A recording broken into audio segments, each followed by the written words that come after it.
Mis amigos, ¿cómo están? Dios les bendiga, gusto de saludarles, de estar con ustedes, disfrutando una reflexión, disfrutando una palabra. Qué gusto, qué honor, me gozo en el Señor que te hayas tomado un tiempo para poder ver, escuchar, reflexionar y poder poner por obra lo que Dios trae a tu vida el día de hoy. Damos gracias a Dios por este día maravilloso, un día que recién comienza, un día donde podemos llenar nuestros pulmones de vida. Eso se llama amor, misericordia. Le damos gracias a Dios por eso. De verdad es un día hermoso, hermoso porque Dios ya nos habla en el alba, que nos ama, que nos cuida, que nos va a proteger y que nos va a bendecir en este día maravilloso. Un día hermosísimo. Así que aprovechémoslos como Dios se merece, glorificándolo, exaltando su nombre, renovando nuestra fuerza, renovando nuestra fidelidad hacia el Señor. ¿No les parece? Yo aquí disfrutando mi cafecito por la mañana tempranito, ya estando con ustedes, ya son las 8 de la mañana y estamos primeramente trabajando para el Señor. Así que les entrego esta palabra, mis queridos amigos. Se llama el problema. Esto va a ser una historia acompañada de una reflexión y una palabra. ¿Por qué lleva este título el problema? Porque mira, un gran maestro y un guardián compartían la administración de un monasterio. Cierto día el guardián murió y había que sustituirlo. El gran maestro reunió a todos sus discípulos para escoger a quién tendría ese honor. Voy a presentarles un problema. Dijo aquel que lo resuelva primero será el nuevo guardián del templo. Trajo al centro de la sala un banco y puso sobre un enorme y hermoso florero de porcelana, por cierto, con una hermosa rosa roja, y señaló: este es el problema. Los discípulos contemplaban perplejos lo que veían y los diseños sofisticados y raros de la porcelana, la frescura y elegancia de la flor. ¿Qué representaba aquello? ¿Qué hacer? ¿Cuál era el enigma? La verdad es que todos estaban paralizados. Después de unos minutos, un alumno se levantó, miró al maestro y los demás discípulos también miraban. Caminó hacia el vaso con determinación y lo tiró al suelo. ¿Usted es el nuevo guardián?, le dijo el gran maestro. Y luego explicó: yo fui muy claro. Les dije que estaban delante de un problema. No importa qué tan bellos y fascinantes sean los problemas, tienen que ser resueltos. Puede tratarse de un vaso de porcelana muy raro, un bello amor que ya no tiene sentido, un camino que debemos abandonar. Pero, ¿qué insistimos en recorrer? ¿Por qué nos trae comodidades? Solo existe una forma de lidiar con los problemas: atacarlos de frente en ese momento. ¿Cómo no podemos tener piedad ni dejarlos tentar por el lado fascinante de cualquier conflicto que lleva consigo, ¿cierto? Por eso esta pequeña historia del maestro y los discípulos lleva una reflexión. A veces los cristianos somos increíbles. No actuamos con la misma determinación y firmeza para pecar que cuando tratamos de terminar con un pecado. Es más fácil introducirlos en la tentación que sacarlos de ella. La mayoría de nosotros vive colocando excusas y dando vuelta alrededor de lo que sabemos a ciencia cierta es el problema, lo cual nos lleva a postergar siempre y dilatar el tiempo de lo errado. Fíjense que hay una fascinación que se adueña de nosotros a la hora de ceder a lo malo y una terca actitud de nosotros a la hora de volvernos a lo correcto. Puedo golpear y difamar sin reparo. Pero ¿qué debo esperar y estar seguro? Debo sentirlo y no ser hipócrita a la hora de pedir perdón y reparar el daño causado. Sabemos que debemos dar gracias a Dios, lo que es de Dios, pero esperamos, calculamos y hasta preguntamos, ¿es el lugar? ¿Será el correcto? ¿El uso que harán del mismo? Fíjate que lo mismo pasa a la hora de bautizarnos o decidirnos al servicio del ministerio. Si tenemos que predicar, se nos ocurre que no estamos preparados y que no tenemos el testimonio o la madurez suficiente para respaldar el mensaje. Si tenemos que dar de lo nuestro, divagamos sobre si es que será el tiempo o si es de Dios hacerlo. ¿Saben? No creo que sean nuestros propósitos impulsados o naturales. Todo este tiempo ponemos obstáculos, trabas para lo bueno. ¿Ahora qué? Facilidad que tenemos para pecar y hacer lo malo. Ahora, ¿qué facilidad que tenemos para pecar y hacer lo malo? Como pastores, muchos de ellos han escuchado infinitas de razones y excusas, me imagino, ¿cierto? Tanto para obedecer al Señor como para dejar el camino equivocado. Pero le aseguro que ninguna para caer y ceder al pecado. Para esto último, rara vez se ha escuchado una lista de convicciones, de principios que le sostengan en la santidad. La batalla espiritual que sostenemos frente a la tentación y el pecado dura segundos y perdemos mientras la batalla frente al obedecer y rendirnos por completo al Señor puede durar toda la vida. Mira, fíjate, algo está pasando con nosotros que no funciona bien.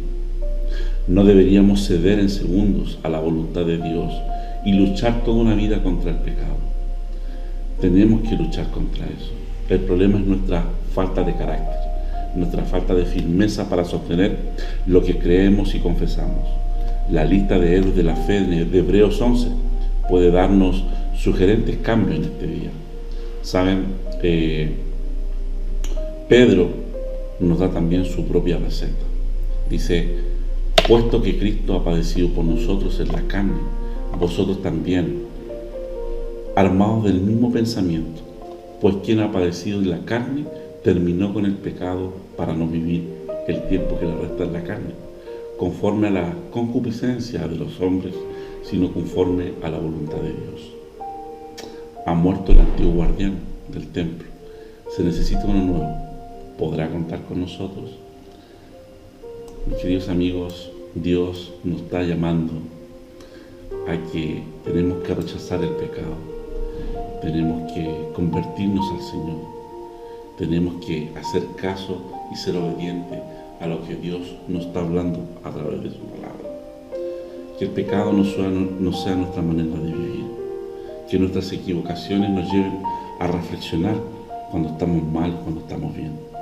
Que ellos nos lleven a pedir perdón, un perdón real, no un perdón de ficticio. Cometemos errores, claro, y nos vamos a caer muchas veces. Pero saben que la misericordia de Dios es grande. Así que ánimo, sigan adelante y que Dios les bendiga. Y nos vemos muy pronto en el próximo video. Dios te ama, nunca lo olvides. ¿Cuántas veces nos sentimos derrotados, nos sentimos aplacados, nos sentimos fuera de onda, nos sentimos tristes porque hemos deshonrado el nombre de Dios, hemos padecido cosas, hemos cometido errores, hemos, no sé, levantado la voz más de lo que debemos levantarla, hemos herido, y siendo cristianos o cristianas debemos pedir perdón, debemos acercarnos, ¿cierto? Y reconocer primeramente. Y caemos una y otra vez a veces hace mucho difícil. Pero Dios nos está enseñando, nos enseña. nos enseña nuestra propia receta, puesto que Cristo ha padecido por nosotros en la carne. También nosotros, también armados del mismo pensamiento, quien ha padecido en la carne. El Señor también fue perseguido, pero tenemos que ser fuertes. Tenemos que ser fuertes. Dios nos invita a que nuestros problemas tenemos que caudicarlos, tenemos que sellarlos y empezar a tener una mente de Cristo y un corazón de Cristo. ¿Para qué? Para su gloria, para poder dar testificación de quién hemos creído y cómo Él nos ha cambiado. Volver atrás no es bueno, volver atrás es triste. Yo sé que muchos de ustedes, yo también, a veces retrocedo, cometo errores, pero saben, tenemos la oración. Busquemos a Dios. Estos tiempos son cortos, los tiempos son malos. No nos dejemos tentar por lo que el enemigo nos dice a nuestra mente, ¿cierto? Porque el enemigo siempre te va a llamar por tu pecado. En cambio, Dios siempre te va a llamar por tu nombre. Nuestros problemas, dejémoselo al Señor, entreguémoselos a Él para que Él pueda trabajar en nosotros. ¿Les parece? Así que, mi querido amigo y amiga, ánimo en este día hermoso. Así que nada ni nada pueda ser empañado. Dale la gloria y la honra al Señor, porque el Señor se lo merece, porque Él es soberano, Dios poderoso. Así que, y si tenemos algún problema, mis queridos amigos, Dios también nos dice en Hebreos, ¿saben? Hay una palabra en Hebreos que siempre yo la repito. Dice, acerquémonos confiadamente al trono de la gracia. Dice la palabra de Dios en Hebreos. Acompáñenme, esto lo estamos haciendo en vivo y en directo para que vean. Hebreos 4, dice acá. Hebreos 4:16. Miren, acerquémonos pues confiadamente al trono de la gracia, para alcanzar misericordia y hallar gracia para el oportuno socorro. Mira si Dios es bueno, Dios se pasó, de verdad. Aún de todo lo que hemos hablado, de todas nuestras imperfecciones, nuestras debilidades, nuestros pecados, nuestra suciedad, todo eso dice que nuestras justicias son como trapo, hermano, como trapo de inmundicia delante de Dios. Eso somos nosotros, que nuestras justicias son como trapo de inmundicia.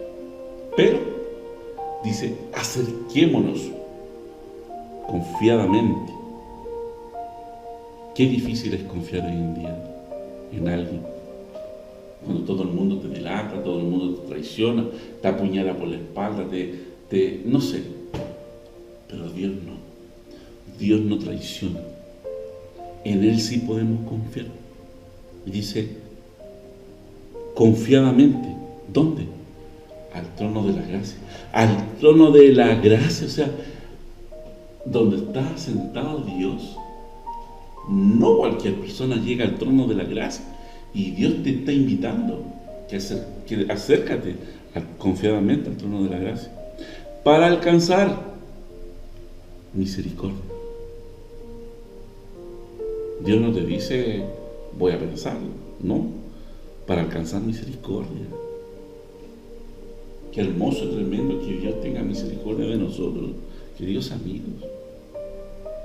Siendo malos, Dios tiene misericordia. Y hallar gracia para el oportuno socorro. ¿Cuántos de nosotros no hemos visto un socorro? Ahí está la respuesta. Así que, mis queridos amigos, Hebreos 4:16. A tu problema, acércate a Dios, que Él alcanzará misericordia. Que Dios te bendiga y nos vemos muy pronto. Y no se olviden de orar y buscar de Papá Dios. Así que cuídense mucho.